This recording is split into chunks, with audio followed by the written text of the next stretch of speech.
The 2024 season opens for business today from Fort Worth, Texas, on the campus of TCU. And nobody is easing into the schedule this year as a pair of teams with NCAA tournament expectations square off. TCU hosts 20th ranked Alabama on ESPN+. It matters in terms of NCAA tournament seeding, playoff position. All those things are impacted. RPI, all that matters tonight. Oh yeah, and I mean there's so many different philosophies for how you build your non-conference schedule. As Alabama very quickly out of the gates is into the 18 and trying to create something. Maddie Podolsky, the 16-year-old, sends this one out of play.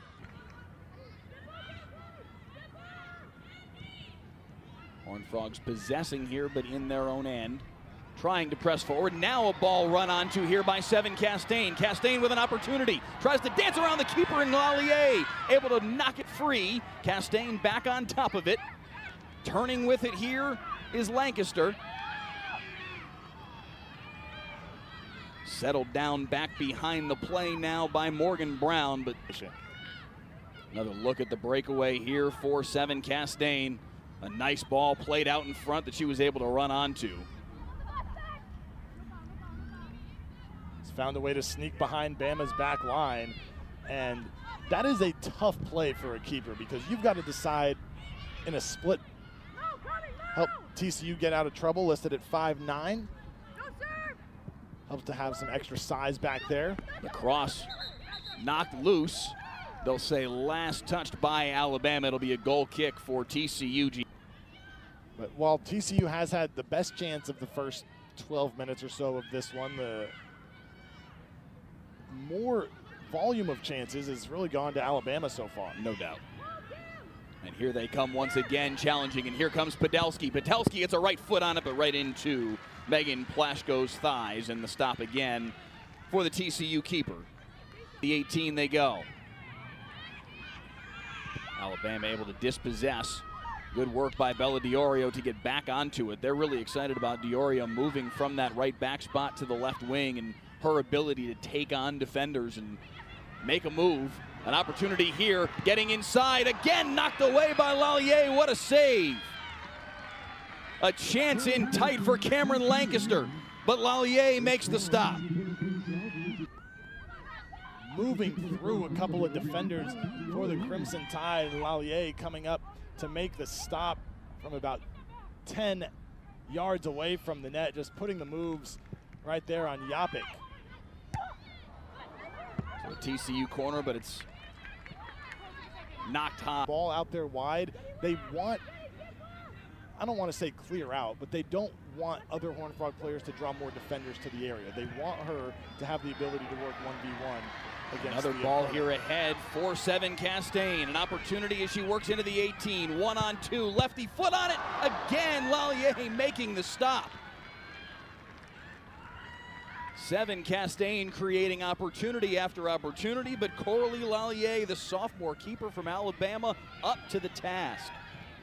And to your point, it has been up and down here over the course of the first quarter hour of this match. And here comes once again Seven Castaigne with a chance to run onto one. Plays it across the middle. Lallier got a hand on it, and Alabama's able to clear.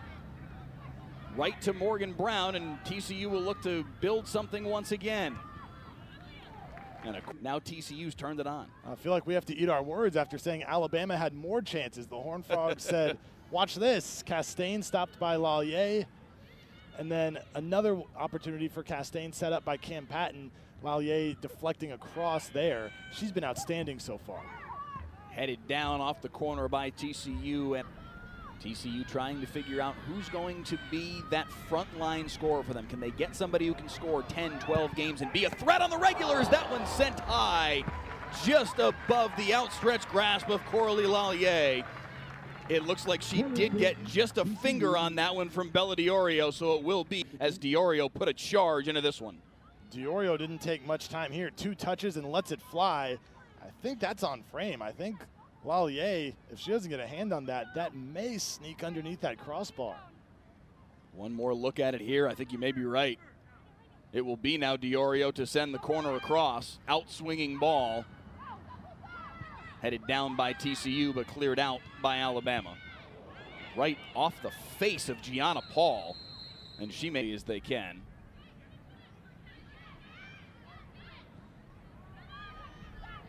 Chance here. 4-7 Castaigne, ahead for Lancaster. Cameron Lancaster turning with it. Left foot on it, just off the post. Castaigne, Pena, and Lancaster combining to build that one for TCU, and they continue to create opportunities. There is certainly an aggressiveness for the Horned Frogs here in the first half of this one that we may or have not seen on the attack in years past. On to the pitch for the Crimson Tide in the last couple minutes. Will take the corner. Headed down, but off the back of a Horned Frog. Evie Baker still in the 18, and TCU able to clear out to the midfield line.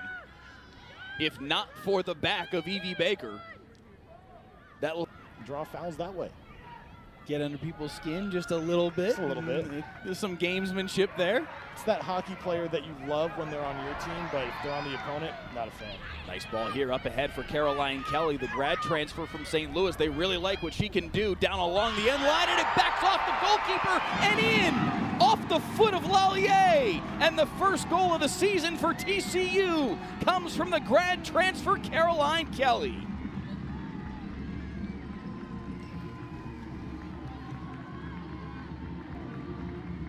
We've talked so much about all the chances the Horned Frogs have had so far. This one didn't look like it was developing the same way, but she snuck it in just behind Lallier.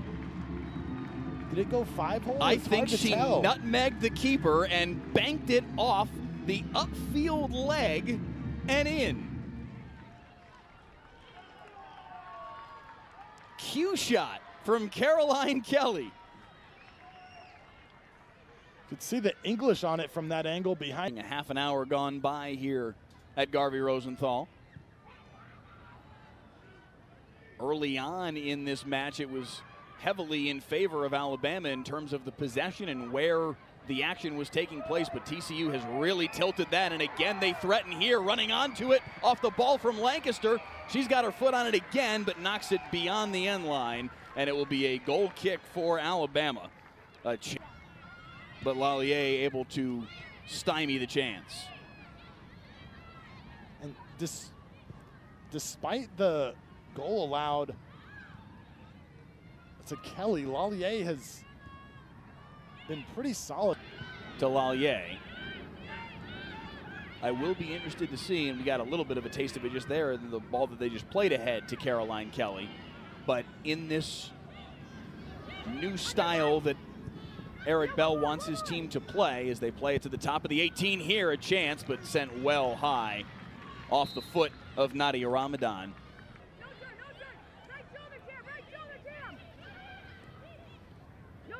Meanwhile, somebody who is back on the pitch is Gianna Paul, possessing it there for a moment. Alabama would love to get her fired up here. She sends this one right into the hands of Plasko, who dropped it and gave an opportunity there for a moment to Sophie Neves. A significant error.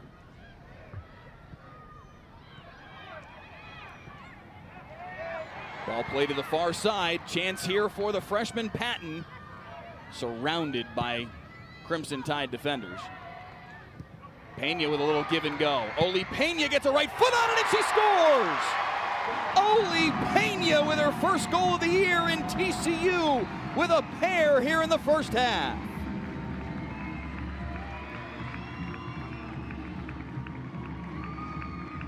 Opportunity for her this year, playing forward a little bit more to get opportunities to do this and earn some recognition. Beautiful give and go with Sarah Brocious there in the midfield to free her up.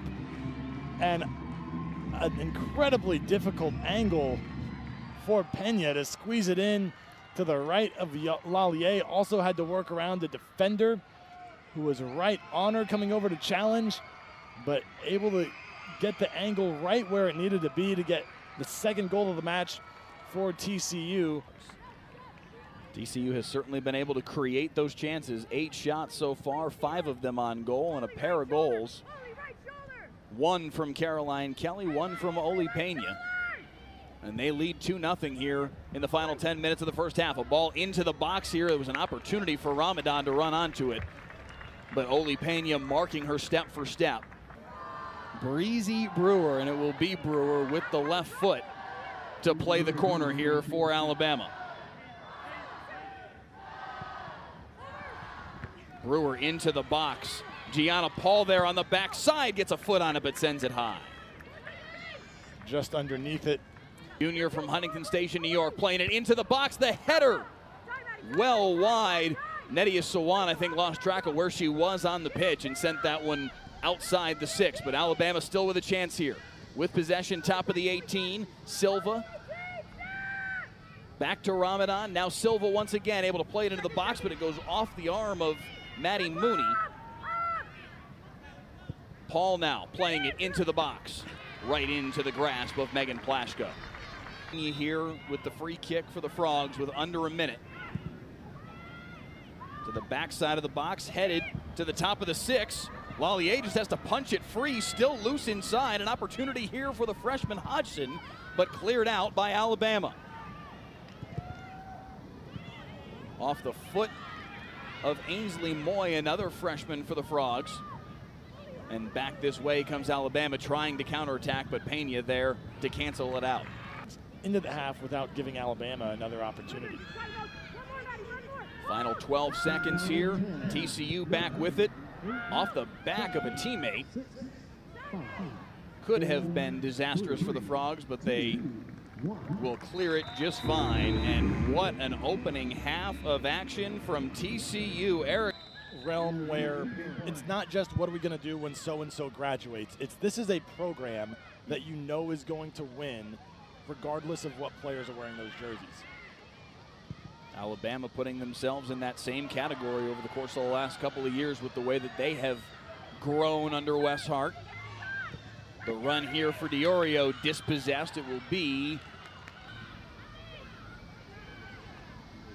about 35 yards out is Diorio. Low ball running along the turf and swallowed up by Coralie Lallier. Good idea there. Morgan Brown tried to play it to the near side, but mishit it right to an Alabama defender. Here's Pena, though, running onto it. Up ahead for Castaigne. Castaigne with a nice move to get free. Fires and scores! 7 Castaigne with a beauty at the top of the 18.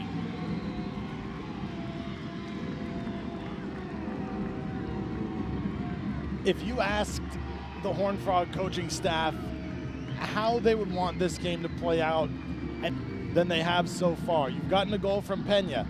You get the ball to Castaigne, one of your leading returners. She stops on a dime and puts one into the back of the net. These are the roles that the Horned Frog coaching staff want to see these players embrace. And through 51 minutes, they're doing it. Absolutely to a T. Check, check so far for TCU. Now another opportunity here as Castaigne's able to run onto a sloppy play by Alabama. Into the 18, 1-on-2. Castaigne just wide. Looked quite well. Diorio, the righty corner kick to the back post off the top of the crossbar, across the middle. A nice play of the ball there from Cameron Patton, the freshman, but nobody home to punch it in. Back out to the freshman Baker. She'll switch fields. Diorio almost sent that one in herself. Very nearly. Off the face of Memoli. It was not entirely clear when Hennessy got the yellow card, but if I had to guess, it was probably on that play when the two collided heads. Up the far side once again comes TCU. The cross, run onto by Pena, but sent wide. This is one of, if not the deepest teams that he thinks he's had in now this his 10th year at Alabama. So there's the pieces there for this group. Chance here inside the 6. It'll be a corner kick for Alabama, sliding through. Hennessy, one of the most dangerous TCU players on corners. Plays this one to the back post. Headed just high. Melcher got a good strike on it. Line doing a nice job of making her life difficult. And the couple of opportunities she's had have looked dangerous. They just have only been few and far between. From way outside, an easy save there for Plaschko. Still coaching away as ever. Hennessy. The right-footed corner, nearly put one in earlier and again forces a save there from Lallier. Alabama able to clear as Mason Smith sends it to the sideline. But A.J. Hennessy nearly bent that one right past Lallier. Was going in. So we get another look at it here off the right foot. Lallier up high to get a hand on it. She was right on the line, too, when she got a hand on that one. Another program that will be a challenging one for the Horned Frogs, but looking at the conference schedule for TCU, one of the challenges is that you end with 3 road games for the Horned Frogs. Chance here, close. Diving to make the stop is Plaschko. It will be a corner kick. For a late goal, TCU would surely like to keep a clean sheet intact if it can. Chance here in front, turning on it and firing it just high and wide. That ball was tipped by a TCU player. A nice chance there for Nedia Sawan. Corner kick for Alabama. Sawan, a dangerous attacking player, scored a lot of goals, a lot of points in her. Nadia Ramadan to take the corner kick here for Alabama. In swinging ball played to the front post, loose in front. A whistle, and it will be a foul against Alabama inside the 6. Michigan to play a couple of Big Ten road games. Or road games against Big Ten. A couple of times here in the last few minutes that we've seen a Horned Frog player go down with what appear to be a leg cramp. A little toasty. It is warm tonight. There's no two ways about it. And I think all of these players will appreciate heading into the AC here in 14 seconds time. One last ball into the 18 here for TCU. Brochus has had a great night, plays it into the middle, and that final save for Coralie Lallier will end it. TCU with a 3-0 win to open the season over Alabama. And we've talked about it a lot and don't want to overstate it because it is one match, but I think if you're the Horned Frogs, couldn't have written a better script for the opener for Alabama. Maybe a little bit of regrouping to do, but again, you can't read too much into an opening loss either. There's a long way to go before they get to the start of SEC play, and